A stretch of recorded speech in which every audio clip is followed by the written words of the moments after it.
Sir Keir Starmer hitting back at President Trump's threats to impose tariffs on the UK and 7 other European countries in the ongoing row over the future of Greenland. Well, let's bring in our security and defence analyst, Professor Michael Clarke, who joins us. And Michael, Donald Trump saying you must have Greenland for security. That's the word that keeps coming up. In fairness, Sir Keir Starmer talked about security as well, but national security.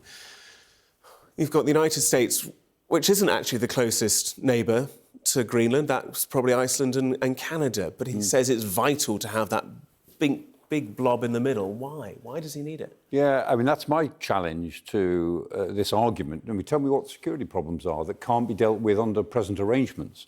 And there's 2 or 3 ways in which security is relevant. I mean, the one way that goes back to the 1950s is security against a missile attack against the United States. I mean, this is the map that we normally see of Greenland. But if you look at the map, the more accurate map is the one from the top down, looking at the roof of the world, the Arctic Circle, because the shortest distance between Russia, or for that matter, China and the United States, if there were to be a missile attack, is essentially over the North Pole. That's the way an attack would come.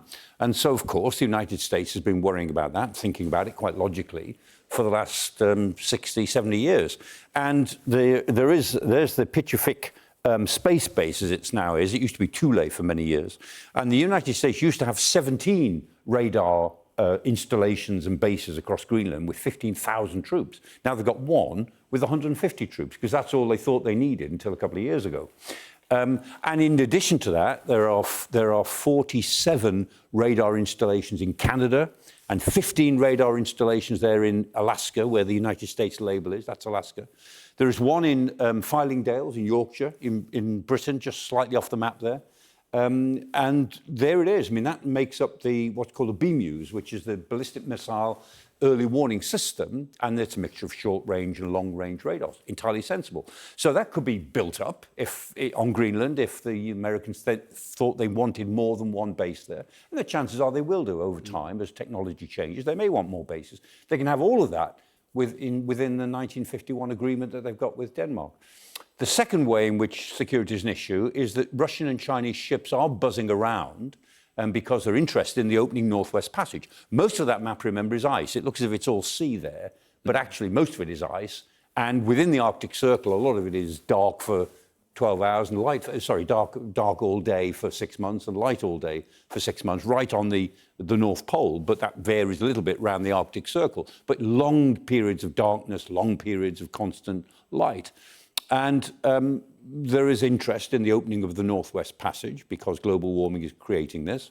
And the United States has only really woken up to it very recently. The Nordics, Denmark, Norway, Sweden, they've been talking about it for years. We've been talking about it in Britain for years. America wasn't interested until recently.